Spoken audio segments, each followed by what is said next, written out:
Olá, boa noite. Muito boa noite, seja bem-vindo ao Rede TV News.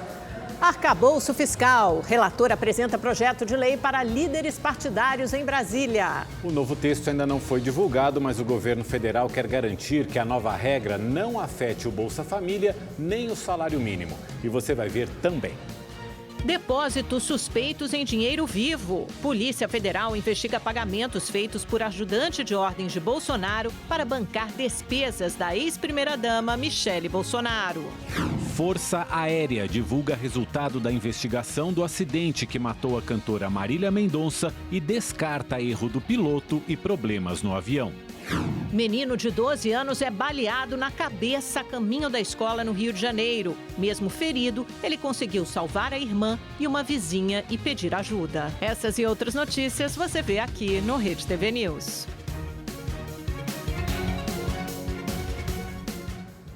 O relator do arcabouço fiscal, o deputado Cláudio Cajado, deve se reunir daqui a pouco com líderes partidários da Câmara para a entrega do texto final do arcabouço fiscal. E a repórter Maria Ferreira está lá em Brasília e tem mais informações. Maria, a gente sabe aí de alguma novidade, de alguma alteração nesse texto? Boa noite para você. Boa noite, Mauro, Amanda, boa noite a todos. Olha, a alteração que a gente sabe, por enquanto, é justamente a inclusão dos chamados gatilhos, que são aquelas sanções que deverão ser impostas ao governo federal no caso de descumprimento da meta fiscal. Mas olha só, eles ainda não estão reunidos, a reunião estava marcada para 7 da noite. A última informação que a gente teve é que ainda não começou essa reunião, mas que muitos líderes partidários já chegaram. O deputado Cláudio Cajado não quis dar muita informação antes de apresentar esse texto para os líderes partidários. Cajado tem realizado várias reuniões desde a semana passada, com parlamentares, com o presidente da Câmara, Arthur Lira, com o ministro da Fazenda, Fernando Haddad, para discutir o novo arcabouço e tentar chegar a uma versão ali do texto que atenda a todos os partidos, para justamente que seja possível aprovar esse texto mais rapidamente aqui no plenário da Casa. Só lembrando que o governo Lula apresentou o projeto do arcabouço fiscal há quase um mês e, se aprovado, ele vai substituir o atual teto de gastos, que foi criado lá em 2016 pelo governo Temer. A atual regra fiscal, que é o teto de gastos, limita o crescimento das despesas à inflação. Com isso, o governo fica impedido de criar novos gastos, como investimentos em infraestrutura ou novos programas. Já o novo arcabouço fiscal é mais flexível e permite que as despesas subam até 70% do que tiver de aumento na arrecadação. A expectativa, como a gente falou, era que o relator apresentasse o texto aos líderes na semana passada, mas a data foi adiada para hoje porque Cajado e Lira queriam discutir formas de reduzir as resistências dos parlamentares em relação ao texto. Agora, a base do governo busca um consenso sobre todas essas questões, porque para aprovar o projeto eles precisam da chamada maioria absoluta nas duas casas, que são 41 senadores e 257 deputados. O objetivo com essa nova regra fiscal é o equilíbrio das contas públicas no ano que vem. Eu volto com vocês. Obrigada, Maria. Só para explicar, então, para a nossa audiência como funciona, é uma costura política, uma construção política. Então, a partir de agora, você vai ter a apresentação desse texto, o relatório do arcabouço, que é um regime fiscal, as metas fiscais do governo, para os líderes partidários. E esses líderes conversam com as bancadas. Tudo isso vai diminuindo, vai dirimindo as resistências e você vai chegando a um texto de consenso. Quando o arcabouço fiscal foi apresentado também ao público, à população brasileira, o primeiro movimento do próprio ministro da Fazenda, Fernando Haddad, também foi uma reunião com Lira, presidente da Câmara, e com os líderes. Isso então, vai quebrando resistências, né? A oposição também tem seus pontos a colocar ali. Exato, também, e né? todos têm interesse em aprovar esse texto, Exato, né? Nesse sentido, não é um texto ideológico, é um texto que o Brasil inteiro tem interesse em discutir. E em Brasília, segunda-feira, teve justamente reuniões e muita articulação para definir o texto final do relatório do arcabouço fiscal e garantir a aprovação na Câmara. Pela manhã, o deputado Cláudio Cajado, relator do projeto do arcabouço fiscal, se reuniu com a consultoria da Câmara dos Deputados, com o presidente da Casa, Arthur Lira, e com o ministro da Fazenda, Fernando Haddad. Cajado sinalizou que houve consenso para incluir gatilhos em caso de descumprimento da meta fiscal. Vão existir movimentos, gatilhos, vão existir possibilidades de que haja o perseguimento da meta do ponto de vista da gestão. Essa parte de criminalização, essas outras questões, elas ficam de fora do texto. Essa questão de você ter medidas, gatilhos e enforcements é necessário. Nós vamos estar agora apresentando no relatório qual seria a graduação que se encaixa melhor. Cláudio Cajado recebeu pedidos para, em caso de descumprimento da meta, incluir medidas de redução de gastos, como congelar salários de servidores e proibir novos concursos públicos. Questionado sobre esses gatilhos, o ministro Fernando Haddad sinalizou que o presidente Lula quer garantir que a nova regra fiscal não afete programas sociais, como o Bolsa Família e a política de valorização do salário mínimo. O que eu estou fazendo é colaborando com a equipe técnica, colocando a equipe técnica disponível, para que eles tenham consciência de que cada dispositivo, qual é o impacto que vai ter no orçamento do ano que vem. Sempre buscando o equilíbrio entre o fiscal e o social. Um ponto de desentendimento entre os parlamentares diz respeito à lista de despesas que podem ficar de fora da nova regra fiscal, como as transferências constitucionais para estados e municípios, os precatórios do Fundeb, o Fundo de Manutenção e Desenvolvimento da Educação Básica e as transferências para o pagamento do piso da enfermagem. Pois é, e é justamente em torno desses pontos que é preciso negociar. Vamos chamar para conversa aqui o Kennedy Alencar, nosso comentarista de política. Kennedy, boa noite. Como é que está essa articulação em torno do arcabouço fiscal e qual que é a importância dessas novas regras para o governo? Olá, Mauro. Boa noite para você, para a Amanda. Mauro, essa votação é a principal votação para o governo Lula. Essa votação definirá o sucesso ou o fracasso do Lula como presidente, porque ela vai estabelecer uma regra econômica nova para o controle das despesas públicas. Então, se isso der certo, o Lula ele terá um mandato viabilizado do ponto de vista econômico. Ele tem essa luta toda em relação aos juros, mas o novo marco fiscal, a regra fiscal é basicamente o seguinte: como vai controlar melhor os gastos públicos para a dívida pública não explodir.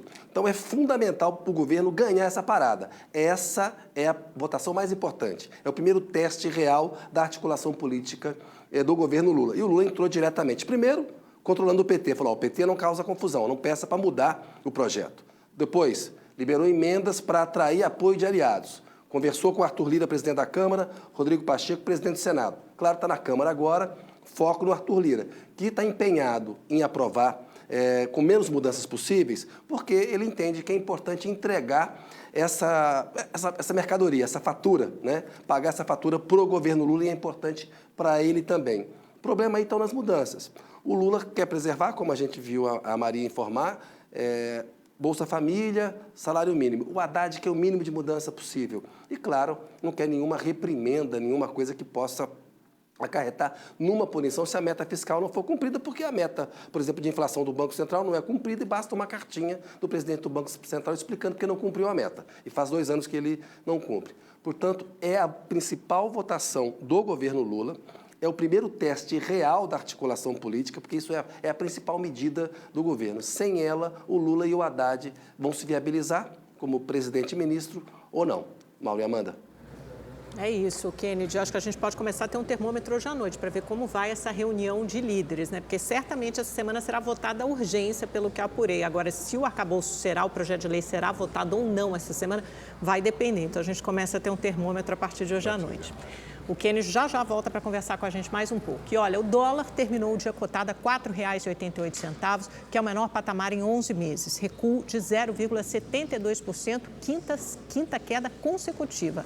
Já o Ibovespa, que é o principal índice da Bolsa de Valores, subiu 0,52%, 8ª alta seguida, e ultrapassou os 109 mil pontos. O ministro-chefe da Secretaria de Comunicação, Paulo Pimenta, disse que a soberania do país não pode se submeter às plataformas digitais. Ele participou de um seminário com os autores do projeto de lei que busca regular as redes sociais no Brasil.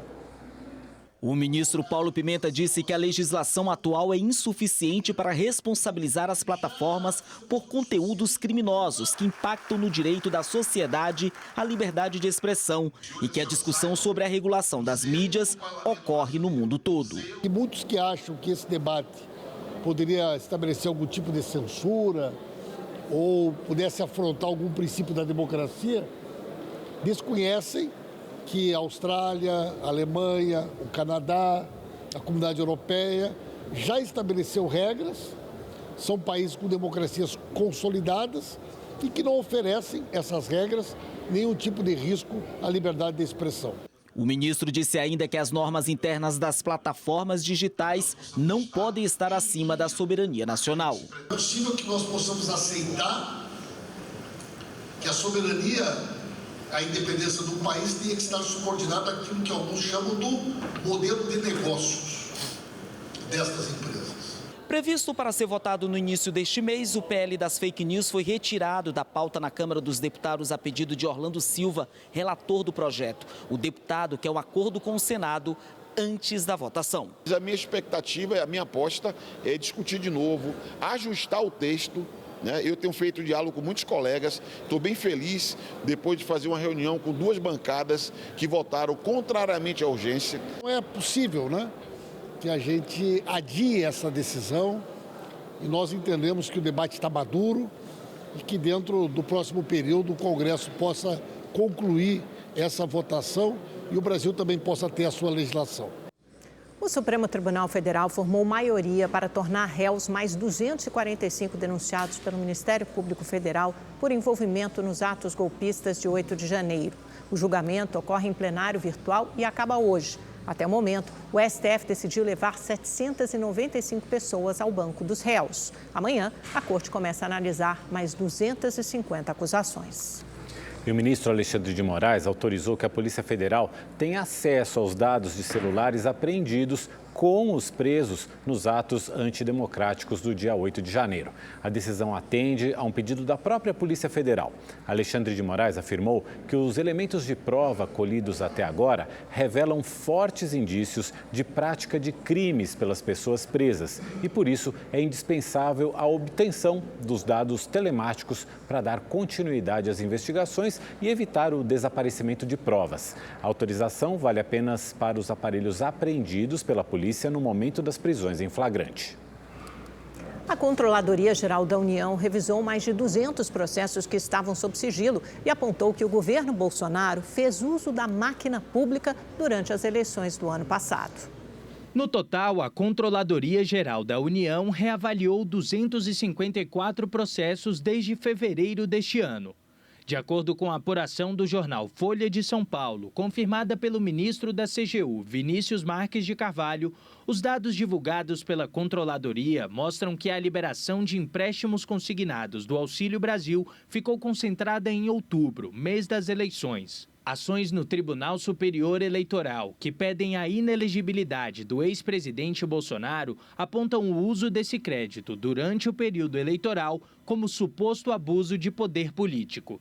A análise dos dados sigilosos que foram liberados mostra ainda que o cartão corporativo da presidência foi utilizado para abastecimento em postos de combustíveis nas datas de motociatas com a presença de Bolsonaro. Outros processos que perderam sigilo também reforçam indícios de que a Polícia Rodoviária Federal foi usada no segundo turno para aumentar o número de blitz feitas em estados onde o presidente Lula havia sido mais votado no primeiro turno. A CGU também teve acesso a dados de medicamentos e outros insumos que deixaram de ser usados pelo Ministério da Saúde. Segundo a reportagem, 39 milhões de vacinas da Covid-19 perderam a validade durante a pandemia. O prejuízo foi de 2 bilhões de reais. Procurada, a defesa do ex-presidente não se pronunciou.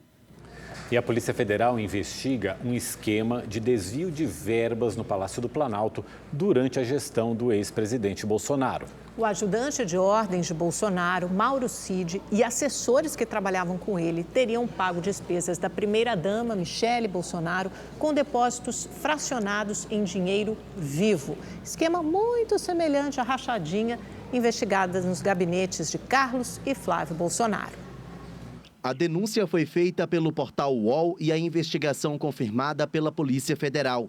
Em mensagens trocadas entre o ajudante de ordens do ex-presidente Bolsonaro e assessores de Michele Bolsonaro, teriam sido encontradas imagens de 6 comprovantes de depósito em dinheiro vivo feitos pelo coronel Mauro Cid. De acordo com as investigações, Michele Bolsonaro usava um cartão de crédito de Rosemary Cardoso Cordeiro, uma amiga pessoal.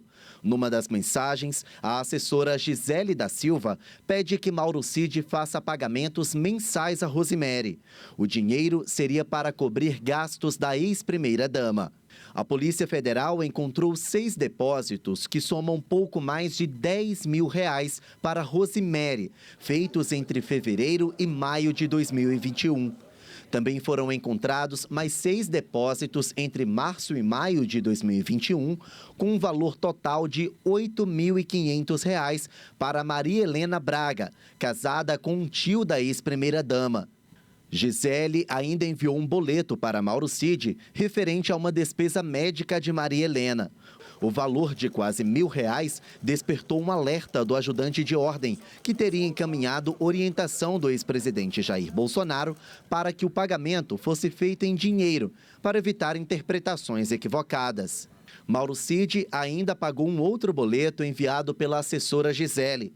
Trata-se do plano de saúde de Yuri Daniel Ferreira Lima, irmão da ex-primeira-dama. Em áudio, Cid faz uma nova orientação.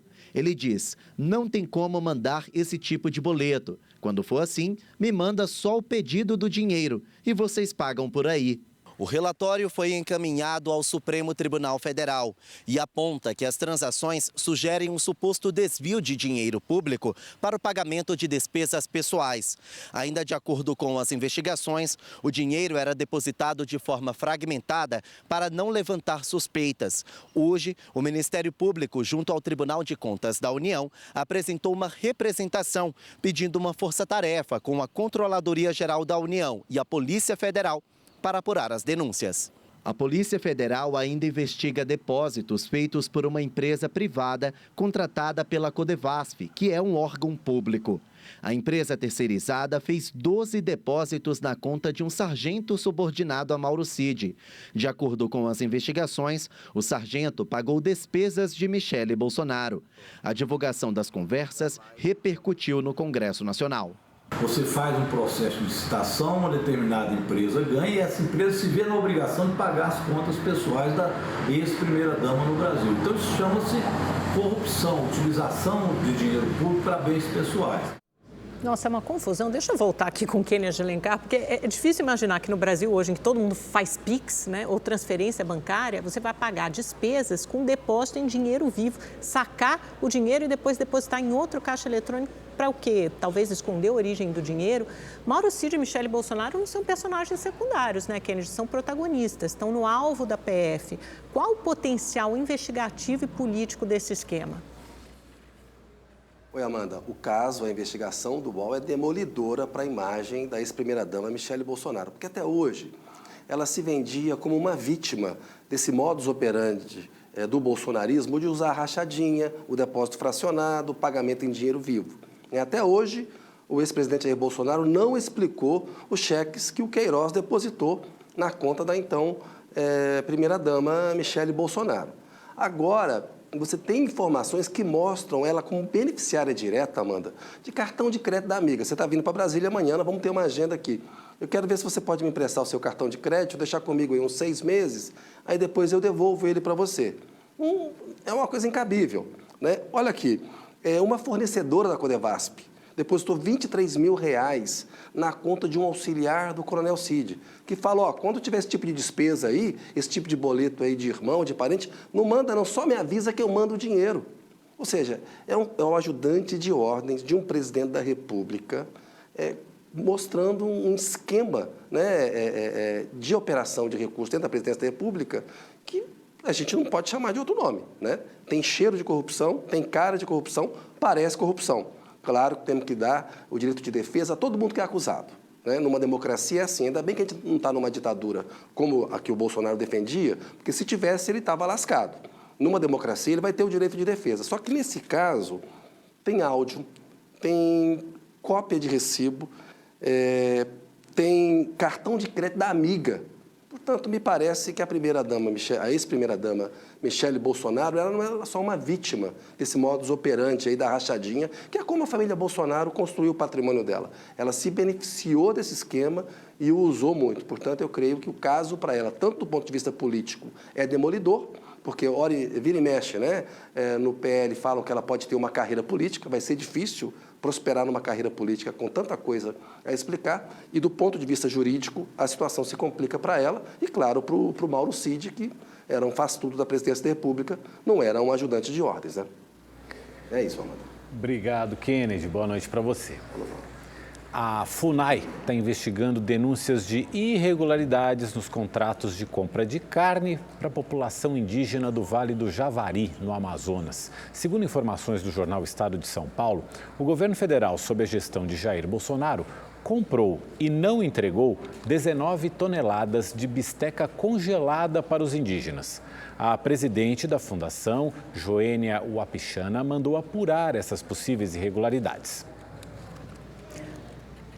A Justiça do Rio de Janeiro aceitou o pedido de recuperação judicial da Light. A empresa é responsável pela distribuição de energia em 31 municípios do estado do Rio e tem uma dívida de 11 bilhões de reais. Na decisão, o juiz Luiz Alberto Alves, da Terceira Vara Empresarial, determinou que a Light mantenha suas operações e cumpra as metas de qualidade estabelecidas pela Agência Nacional de Energia Elétrica.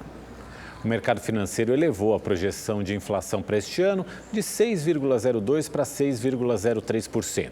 A previsão está acima do teto da meta definida pelo Conselho Monetário Nacional. Já a projeção para o PIB, Produto Interno Bruto, que é a soma de todas as riquezas produzidas no país, cresceu e passou de 1% para 1,02%. A previsão do mercado financeiro para a taxa Selic ficou estável e permaneceu em 12,5% ao ano pela quarta semana seguida. Esses dados são do Boletim Focus do Banco Central. O acidente que provocou a morte da cantora Marília Mendonça e de mais 4 pessoas não foi causado por erro do piloto e nem por falha da aeronave. Essas conclusões são do relatório do Centro de Investigação e Prevenção de Acidentes Aeronáuticos, o CENIPA. O relatório foi divulgado hoje e, ao vivo, o repórter Rodrigo Cabral tem as informações para a gente. Boa noite, Cabral.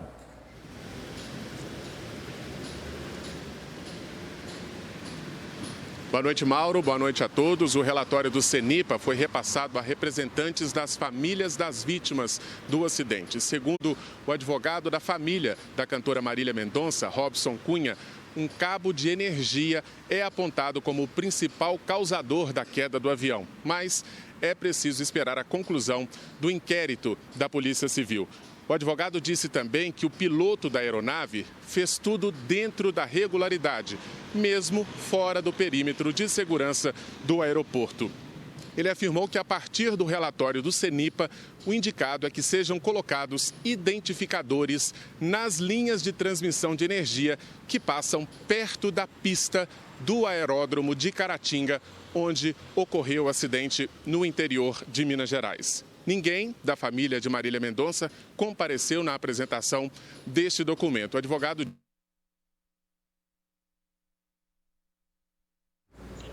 Probleminha com a comunicação do Rodrigo Cabral, mas temos uma sonora para ouvir, acho que provavelmente do advogado, será? Que acompanhou e divulgou, enfim, da divulgação desse relatório. Vamos ouvir.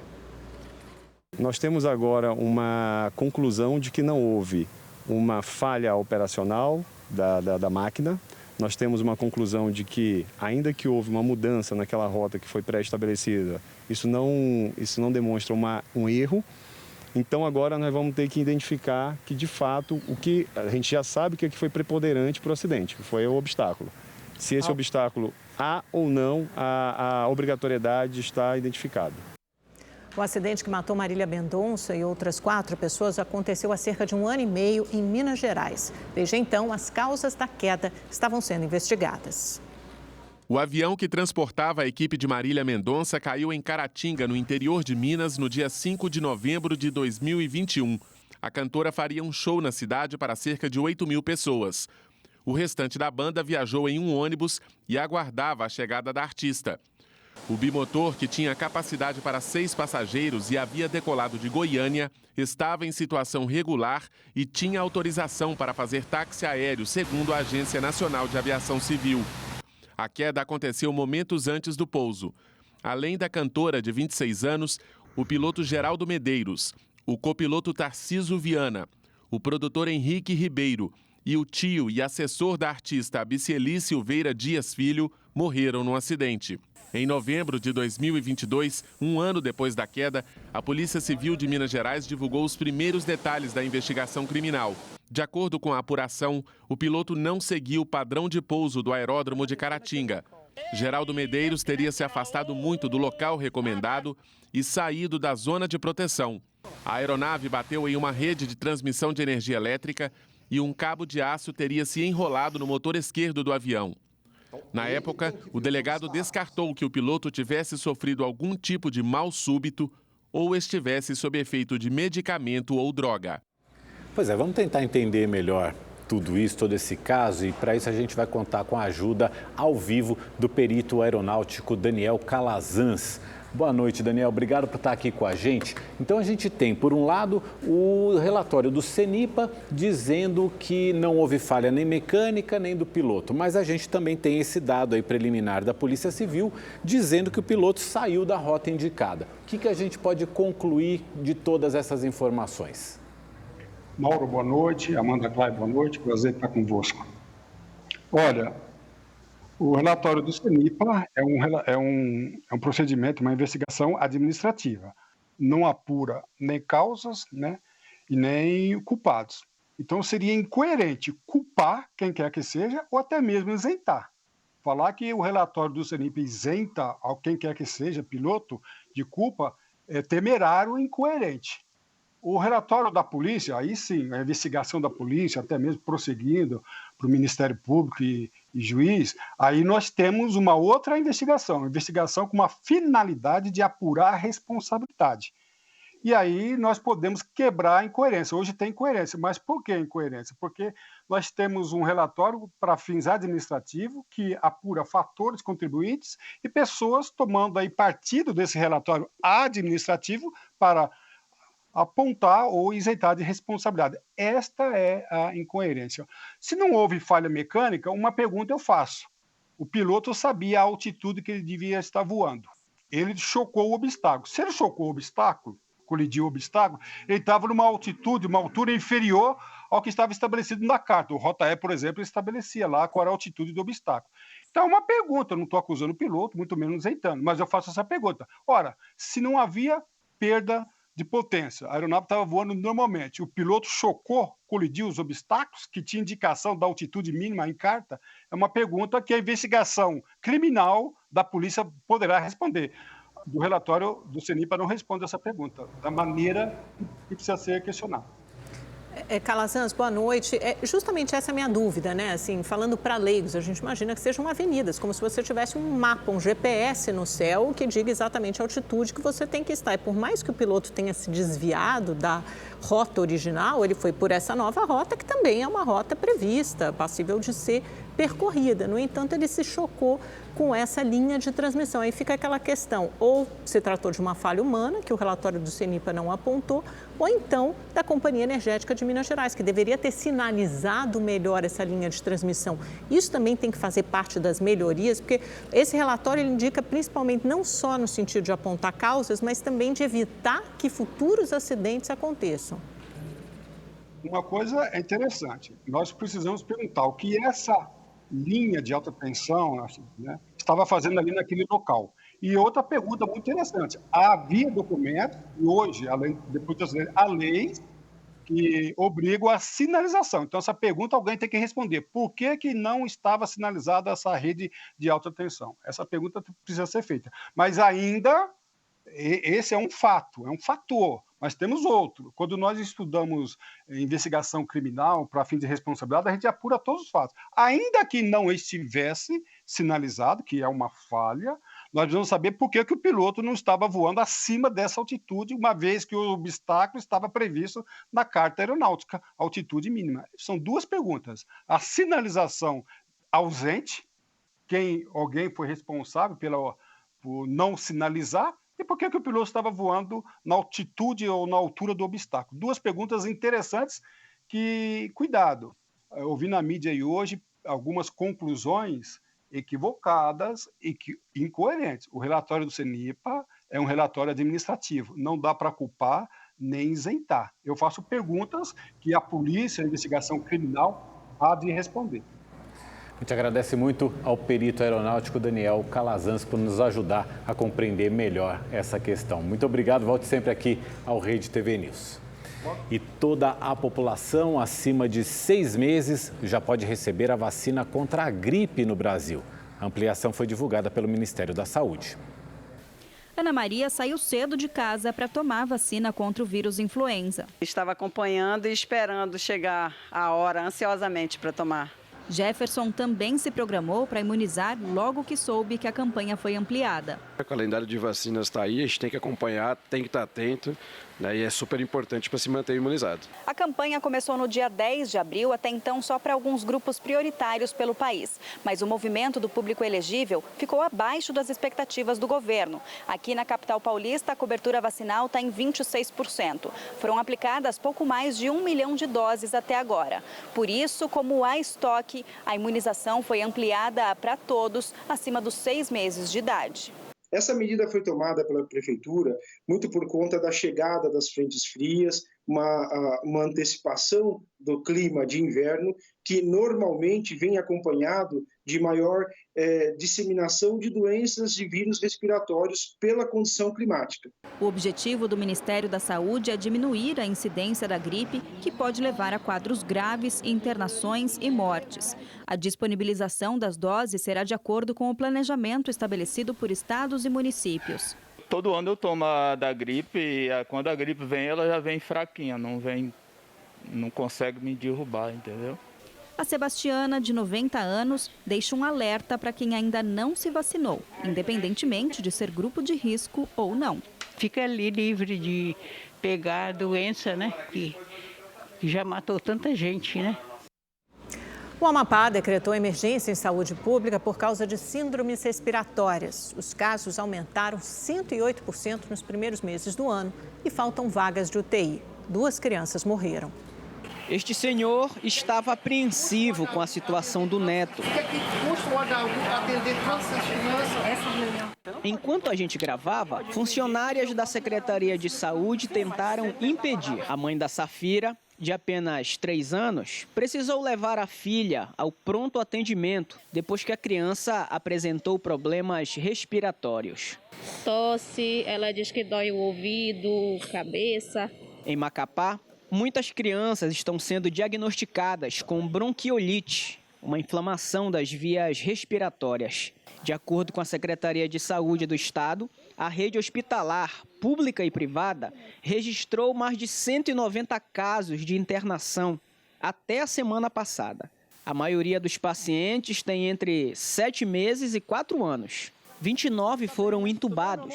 3 mortes foram confirmadas de ontem para hoje. O Amapá teve um aumento de 108% entre janeiro e maio deste ano. Nas internações de crianças com sintomas gripais, aumentaram mais de 100%. Isso resultou na decretação de emergência em saúde pública no último sábado. O governador prontamente fez contato com a ministra da Saúde, ela nos deu retorno para que a gente possa, junto com o Ministério da Saúde, a gente consiga levar mais 30 leitos de UTI para o nosso hospital universitário. O governo do estado já oficiou o Ministério da Saúde quanto ao baixo índice da população vacinável que foi atingida.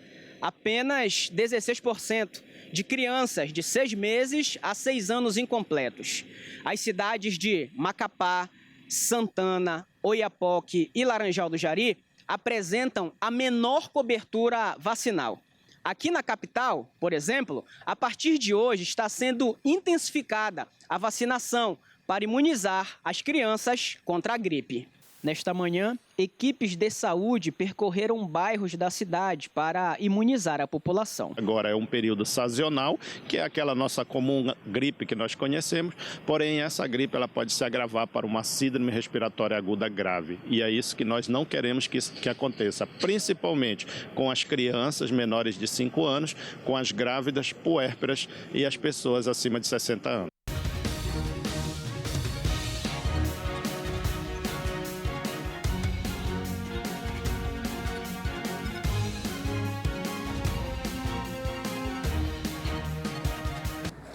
Um adolescente foi baleado na cabeça quando ia para a escola em São Gonçalo, no Rio de Janeiro. Ele passou por cirurgia e o estado de saúde é considerado estável. Luiz Davi Freire da Costa foi socorrido pelo pai por um vizinho e atendido pouco antes das 9 horas da manhã neste hospital. O menino de 12 anos foi atingido na cabeça. Segundo informações de testemunhas, o garoto estava a caminho da escola com uma irmã e uma vizinha. As duas têm 7 anos de idade. Mesmo baleado e sangrando, Luiz Davi colocou a irmã nas costas, correu e pediu socorro. O adolescente deu entrada no centro cirúrgico no fim da manhã.